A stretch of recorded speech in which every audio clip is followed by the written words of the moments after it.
No Maid lasted a day with Ruthless Mafia boss, until new proud Maid broke his ego. Iris Cole stood outside the towering iron gates of the Hawthorne estate at 6 in the morning, watching the previous Maid sprint past her like she was fleeing a crime scene. The woman's mascara streaked down her face in black rivers, her uniform torn at the shoulder, screaming in her phone that no amount of money was worth another hour in that godforsaken hellhole. Behind her, two more maids stumbled out carrying half-packed suitcases, one of them muttering prayers under her breath and crossing herself repeatedly. The other one looked shell-shocked, eyes vacant like she'd witnessed something that broke her soul. Iris adjusted the straps of her worn backpack, looked up at the Gothic mansion looming against the dawn sky like a monument to darkness, and thought to herself that people really needed to develop thicker skin.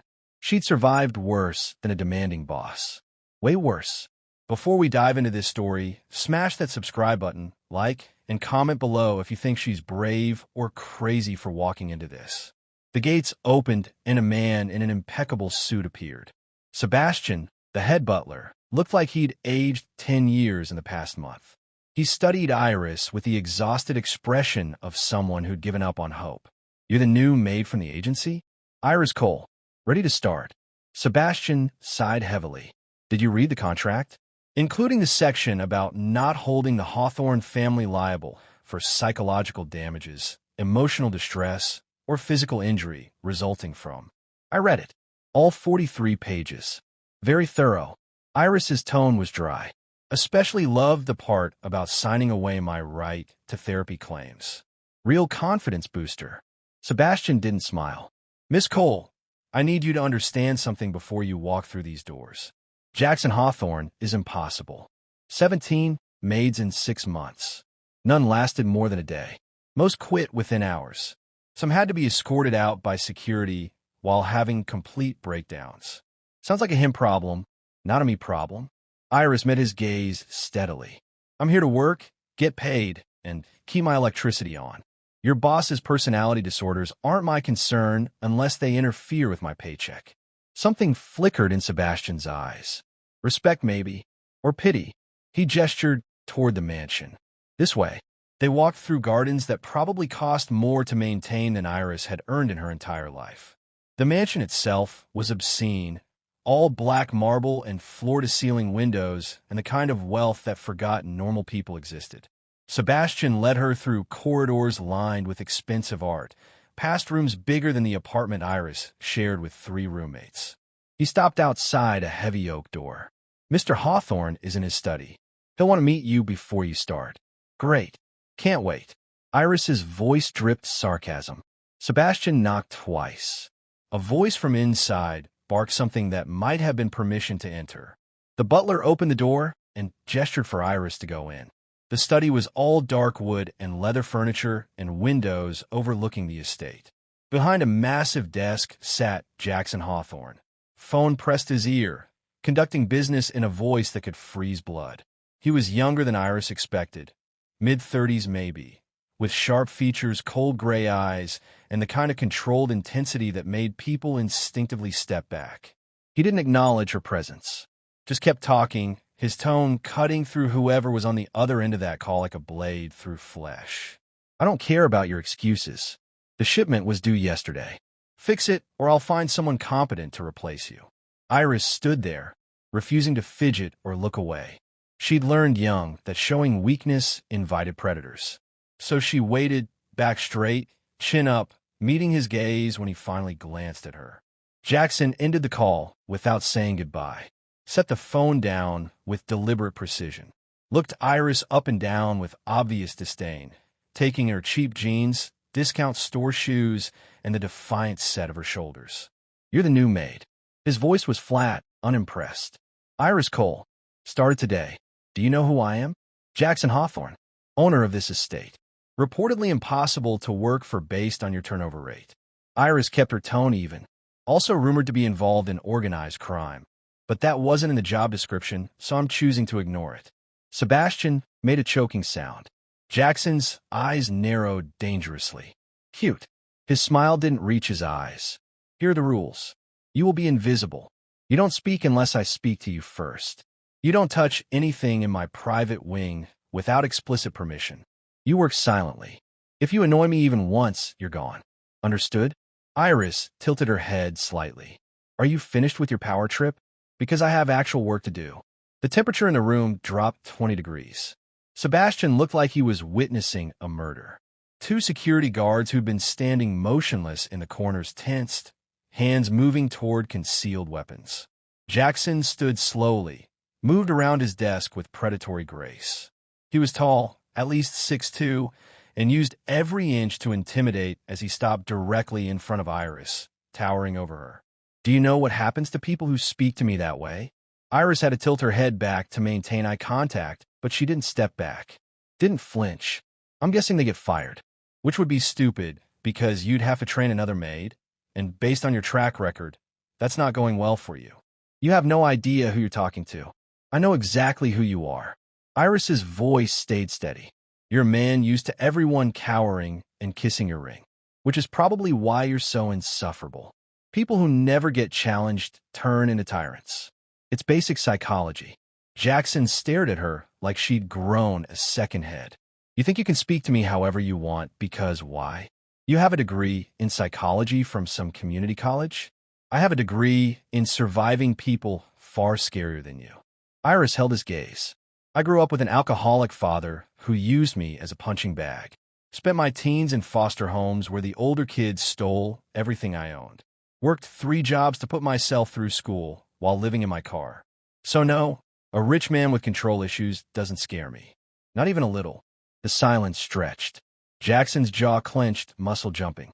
His gray eyes searched her face, looking for the fear everyone else showed. Finding nothing but steel wrapped in pride. You're either very brave or very stupid. Probably both. But I'm also excellent at my job, and you clearly need someone competent since you can't keep staff. So unless you plan to fire me in the first 5 minutes, I'd like to get started. Rent's due in 2 weeks, and my bank account is crying. Something flickered in Jackson's eyes. Surprise, anger, and something else he couldn't quite name. He stepped back, returned to his desk. You have 1 day. 1 day to prove you're not completely useless. If you last until tomorrow morning, we'll talk. 1 day is all I need. Get out. Iris turned and walked out, her heart hammering but her pace steady.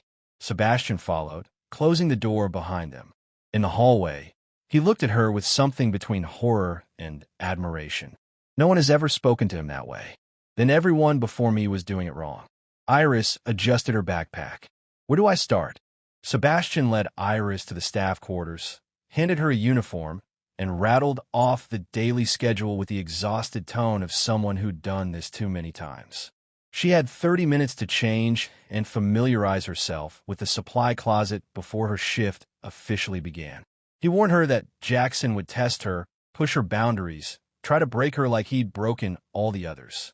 Iris thanked him and said she'd been broken before and put herself back together. One more time wouldn't kill her. The uniform fit poorly, but she made it work. By 7 a.m., she was pushing a cleaning cart through the East Wing, starting with the guest rooms that hadn't been touched in weeks. The previous maids had apparently given up on thorough cleaning, focusing only on spaces Jaxon directly inhabited. Iris didn't have to do anything. She stripped beds, washed windows, scrubbed floors until they gleamed. 2 hours into her shift, Jaxon appeared in the doorway of the room she was cleaning. She didn't stop working, just acknowledged him with a brief glance and continued polishing the mirror. You missed dust on the windowsill. His voice was cold, critical. Iris walked to the window, ran her finger along the sill, held it up. No dust. You're looking at the reflection from the trees outside. The glass is clean. Jackson's eyes narrowed. The bathroom needs attention. I cleaned it an hour ago. Feel free to inspect. He did. Came back looking annoyed that he couldn't find fault. Your coffee is weak. Make it stronger. The coffee pot is in the kitchen. You know where that is. Iris kept her tone professional but firm. I'm a maid, not your personal barista. There's a difference. Excuse me? The household manual Sebastian gave me lists my responsibilities. Making your coffee isn't on it. But if you'd like to add it to my duties and adjust my pay accordingly, I'm happy to discuss terms. Jaxon stared at her like she was speaking another language. Every previous maid had scrambled to fulfill his every whim, terrified of displeasing him. This woman was negotiating her job description to his face. "You're fired." "No, I'm not." Iris didn't even look up from the dresser she was dusting. "You said I had 1 day. It's only been 2 hours. And firing me means admitting you can't handle someone who doesn't grovel. That would be embarrassing for you." The fury that crossed Jackson's face should have terrified her. Instead, Iris just kept working, moving around the room with efficient precision. After a long moment, Jaxon turned and left without another word. She heard him barking orders at someone down the hall, his voice sharp with frustration. By noon, Iris had cleaned 6 rooms to perfection. She took her lunch break in the staff kitchen, eating the sandwich she'd packed from home while reading a worn copy of Jane Eyre. The other staff kept their distance, watching her like she was a fascinating experiment that might explode. One of the cooks, an older woman named Rosa, finally approached. "You're different from the others." "I'm just doing my job." The last girl cried in this kitchen for an hour before quitting. Rosa's voice was gentle. Mr. Hawthorne threw a book at the wall near her head because she'd arranged his desk wrong. She ran out screaming. Did the book hit her? No. Then she overreacted. Iris closed her book. "I've had worse things thrown at me.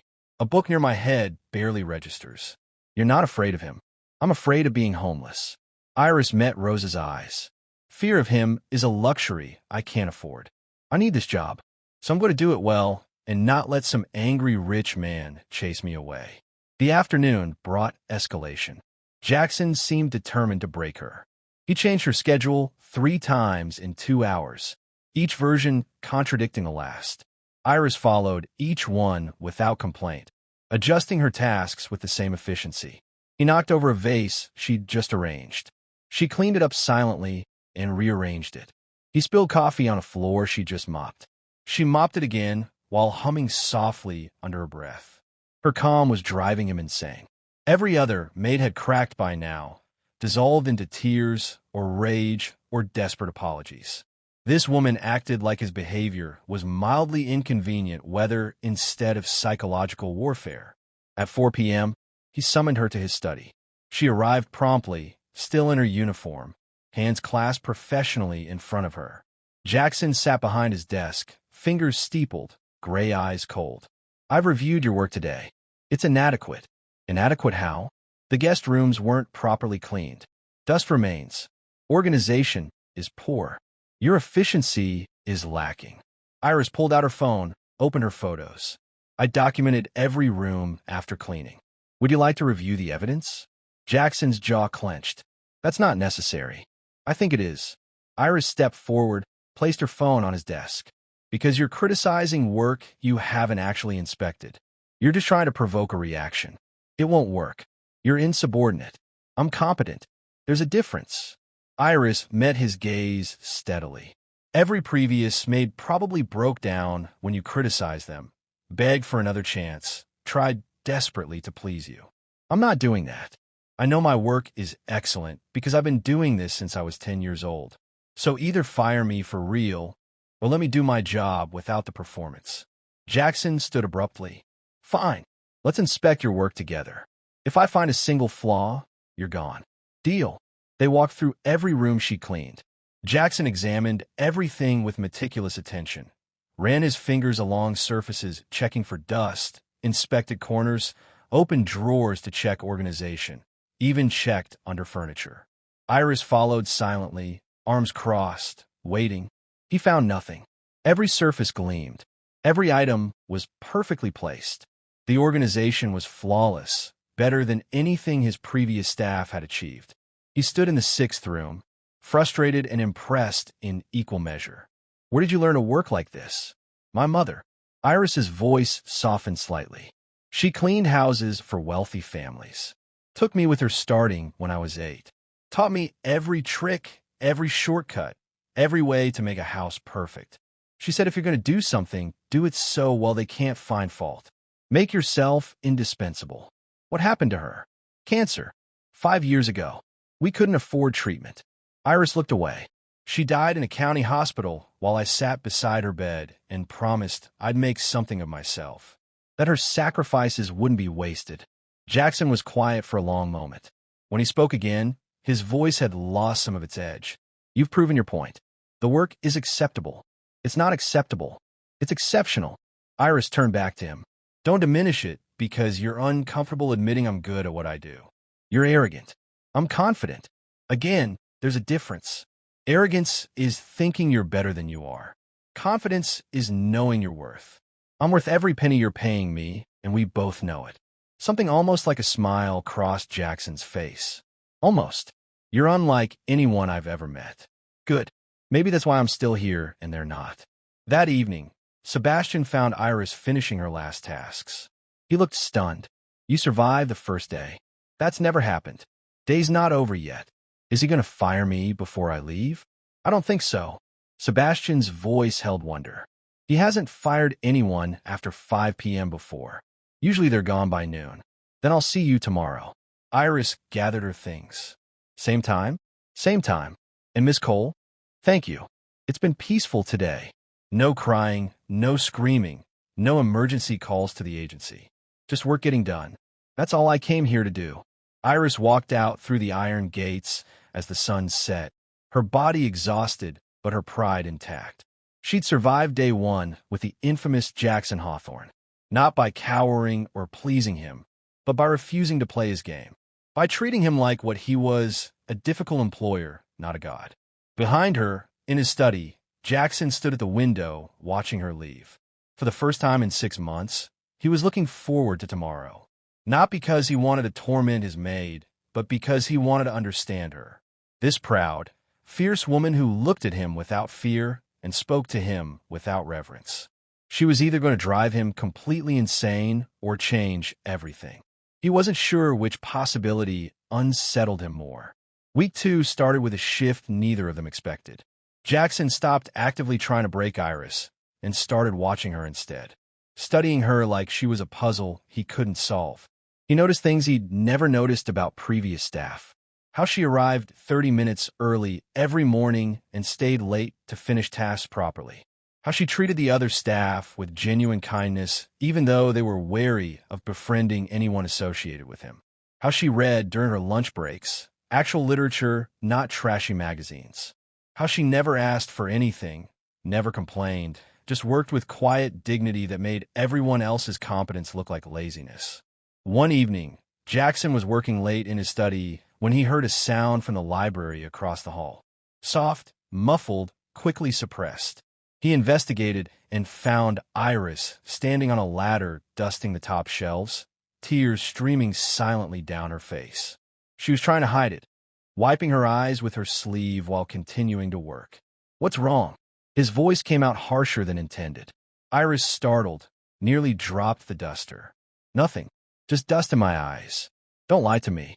Jaxon moved closer. You're crying. It's none of your business. Iris climbed down the ladder, avoiding his gaze. I'm still working. My personal emotions don't affect my performance. Tell me what's wrong, or you're fired. Iris spun to face him, anger flashing in her eyes. You can't fire me for having feelings. That's not in the contract. Try me. They stared at each other, tension crackling. Finally, Iris exhaled slowly and said today would have been my mother's birthday. She'd be 53. We used to spend the whole day together, just us.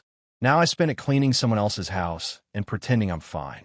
Jaxon didn't know what to do with raw grief.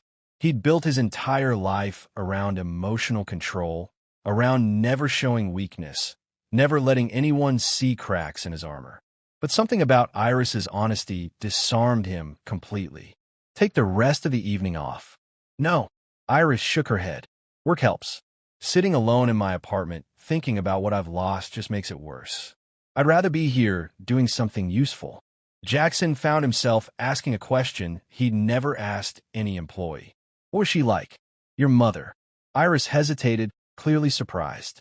Then the words came. About growing up poor in a neighborhood where hope went to die. About her mother working 3 jobs to keep them fed and housed, cleaning houses during the day, waitressing at night, doing laundry on weekends. About never having much, but always having love. About her mother getting sick and hiding it for months because they couldn't afford doctors. about finally going to the emergency room when the pain was unbearable and learning the cancer was stage 4, about watching her mother waste away in a hospital bed, apologizing for being a burden, asking Iris to promise she'd make something of herself. We couldn't afford treatment. Iris's voice was hollow. Couldn't afford the medications that might have given her a few more months. She died holding my hand, telling me she was proud of me, that I was going to do great things. And here I am, cleaning houses just like she did. Some great things. You survived. Jaxon heard himself say, "You're still here. That's not nothing." Iris looked at him, really looked at him, and something in his eyes made her ask what happened to you. What made you like this? Jaxon should have shut down the conversation, should have reminded her of boundaries and professional distance.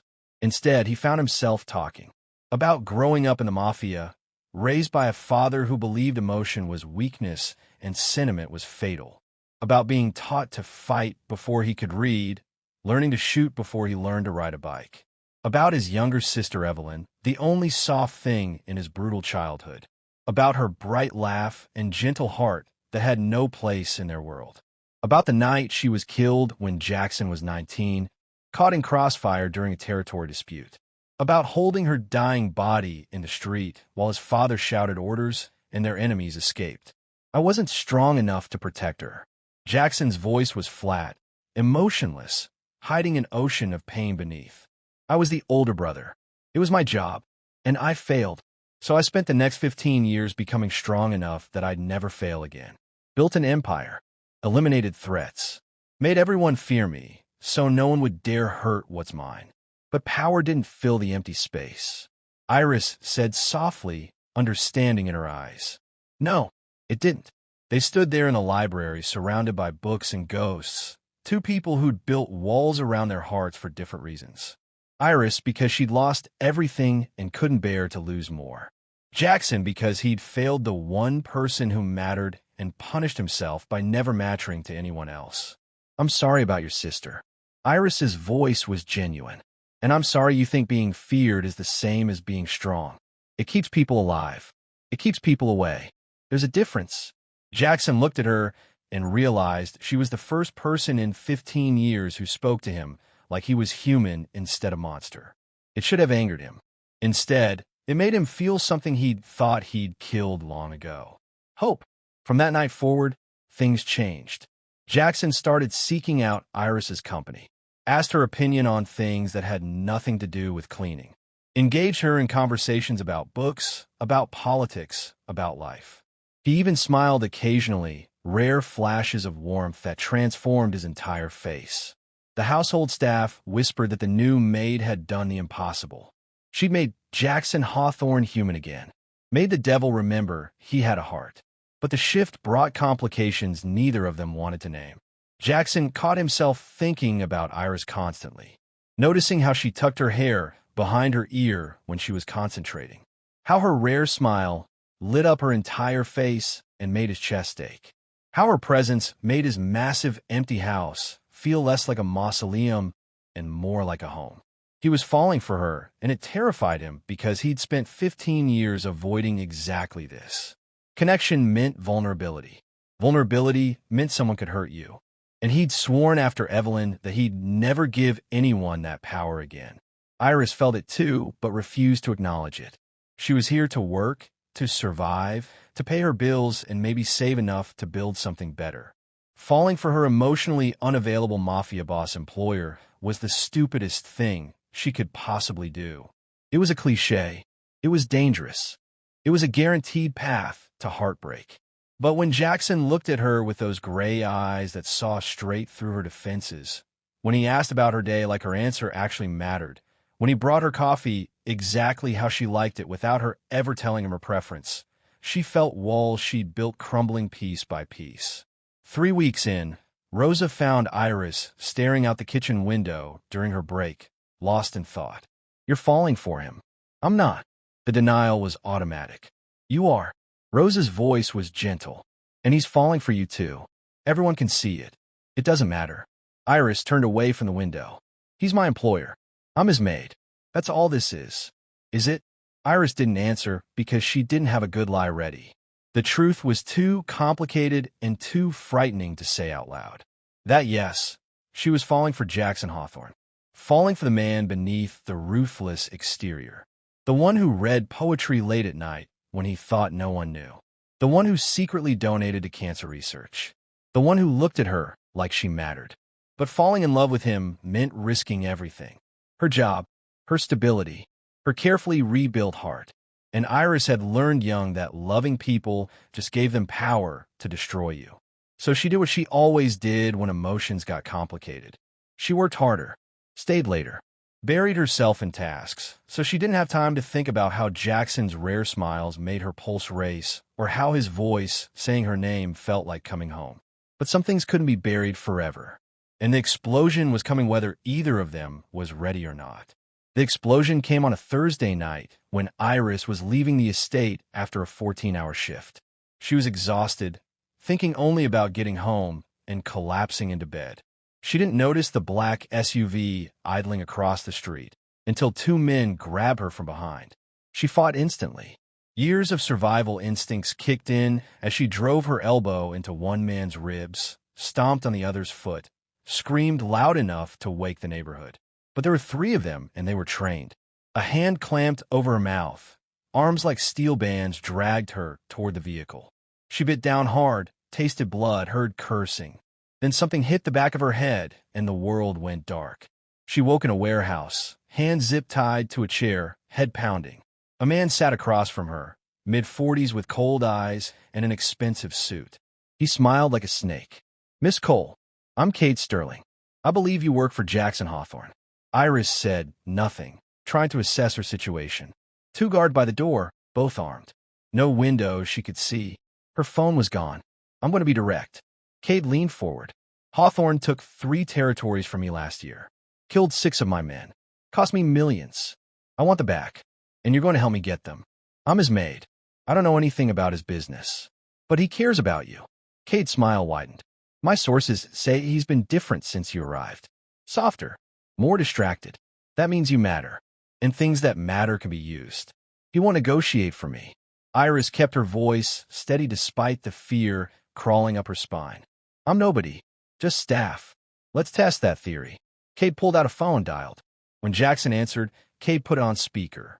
"Hawthorne, I have something of yours." Jackson's voice came through cold as death.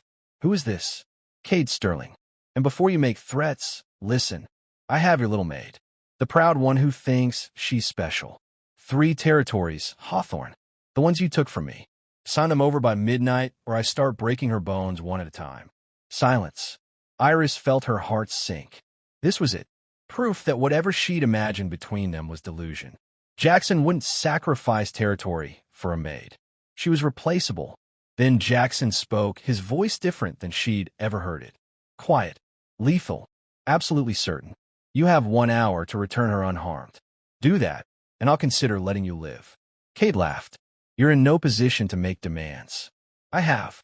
The territories are yours." Jaxon cut him off. "All 3. I'll have the paperwork drawn up within the hour. But if there's a single mark on her, if she has so much as a bruise, I will hunt you to the ends of the earth. I will kill everyone you've ever loved. I will erase your entire bloodline. And I will make it slow." The coldness in his voice made even Kate hesitate. "You're bluffing. No one gives up that much territory for a maid." "She's not a maid." Jaxon's voice was steel. "She's mine, and I don't negotiate when it comes to what's mine. Return her in 1 hour, unharmed, and take your territories. Or refuse and learn exactly why people fear me." Kate ended the call, looking shaken. Iris couldn't process what she'd just heard. Jaxon was surrendering territory without hesitation, choosing her over power. It was insane. Within 45 minutes, Jaxon's men stormed the warehouse. The assault was swift and brutal. Iris heard gunfire, shouting, then the door exploded inward. Jaxon walked through the smoke and chaos like an avenging angel, gun in hand, his gray eyes scanning until they found her. He crossed the space in seconds, cut her restraints with a knife, gathered her into his arms. "Are you hurt?" "I'm okay." Iris's voice shook. "You came." "Of course I came." His hands framed her face, checking for injuries. "Did they touch you?" Hurt you? Just tied me up. I'm fine. Jaxon pulled her against his chest, held her so tight she could barely breathe. When he spoke again, his voice was rough. I thought I lost you. Thought I was too late. Thought I'd failed again. You didn't fail. I'm here. He pulled back enough to look at her, and Iris saw something in his eyes she'd never seen before. Fear. Raw, undisguised terror at the thought of losing her.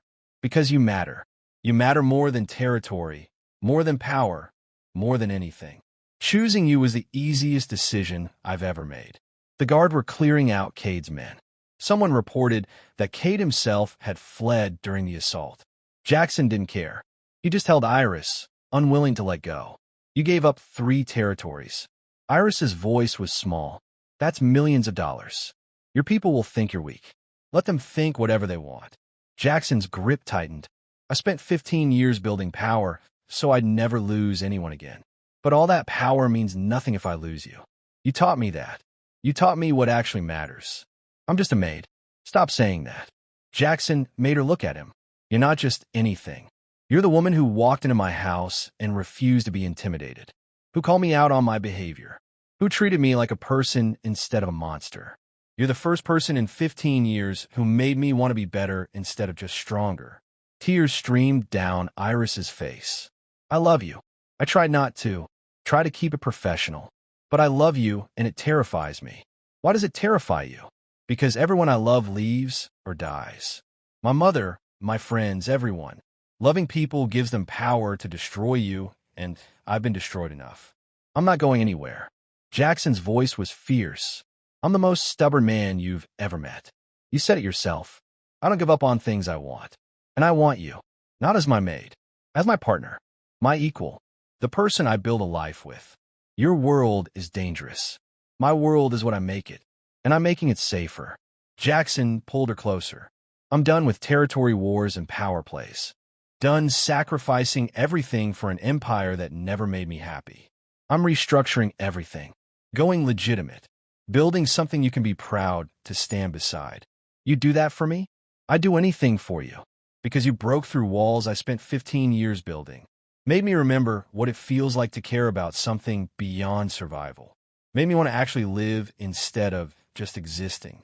Iris kissed him then, desperate and relieved, and full of emotion she couldn't contain. Jaxon kissed her back like she was oxygen and he'd been drowning. When they finally broke apart, both breathing hard, he pressed his forehead to hers. Come home with me. Not as my employee, as mine. Yes. The ride back to the estate was quiet. Jaxon held Iris's hand the entire time, occasionally checking her injuries even though she insisted she was fine. When they arrived, the staff lined up in the foyer looking worried. Sebastian stepped forward. Is Miss Cole all right? She's fine. Jackson's arms stayed around Iris's waist. And she's no longer staff. Anyone who disrespects her answers to me directly. Make sure everyone knows. Understood, sir. 3 months later, the transformation was complete. Jaxon had restructured his entire organization, moving away from violence toward legitimate business. Real estate, investments, security firms that operated within the law. Some of his old associates thought he'd gone soft. He didn't care. Iris moved into the mansion, not as staff, but as Jaxon's partner. She managed the household not through servitude, but through competence and leadership. The staff respected her because she'd been one of them and never forgot it. One evening, Jaxon found her in the library reading. He sat beside her, took her hand. I have something to ask you. Iris set down her book. What? Marry me. Not because I need you, or because you complete me, or any of that romantic nonsense. Marry me because you're the only person who sees me clearly and loves me anyway. Because you make me want to be better. Because I choose you every day, and I want to keep choosing you for the rest of my life. That was actually pretty romantic. Iris smiled through tears. Despite your best efforts. Is that a yes? It's a yes. I'll marry you, Jaxon Hawthorne. But only if you promise to keep being insufferable occasionally, so I remember why I loved you in the first place. He laughed, real and genuine. Deal. They married 6 weeks later in a small ceremony. Iris wore a simple white dress. Jaxon smiled the entire time. When the officiant pronounced them married, Jaxon kissed his wife and whispered thank you for not running away that first day. Thank you for being worth staying for. Years later, people would tell the story of the proud maid who conquered the unconquerable, who walked into hell and came out holding the devil's hand, who proved that real strength wasn't cruelty or control, but the courage to be vulnerable, to choose love over power, to let someone pass your walls even when every instinct screamed to stay safe. Iris never forgot where she came from. She established programs to help people in poverty access education and employment, built her mother's dream of a community center that offered resources to struggling families, used Jaxon's wealth and connections to create real change. And Jaxon, the man who terrorized staff and ruled through fear, became known for something else, for keeping his word, for protecting those who couldn't protect themselves, for building an empire his sister would have been proud of. On their 5th anniversary, Iris found Jaxon standing at the library window. You're thinking about her. About Evelyn. Always. You pulled Iris close. But I'm also thinking about you. About how you saved me from becoming the monster I was turning into. About how lucky I am that you were too stubborn to quit that first day. I'm still stubborn. I know. He kissed her temple. It's one of my favorite things about you. They stood together watching the sunset paint the sky gold and red. Two people who'd been broken by life and put themselves back together, who'd found in each other not completion, but partnership, not salvation, but choice. The proud maid and the ruthless boss. Equals. Partners. Home. From maid to queen, from power struggle to partnership, from broken souls to unbreakable bond. Iris and Jaxon prove that real love requires equals, not submission. She didn't just last a day. She conquered his heart and changed his world. Want more stories of fierce women and powerful men finding balance? Smash that subscribe button and turn on all notifications. Drop a fire emoji if you believe in strong love. More incredible stories coming your way.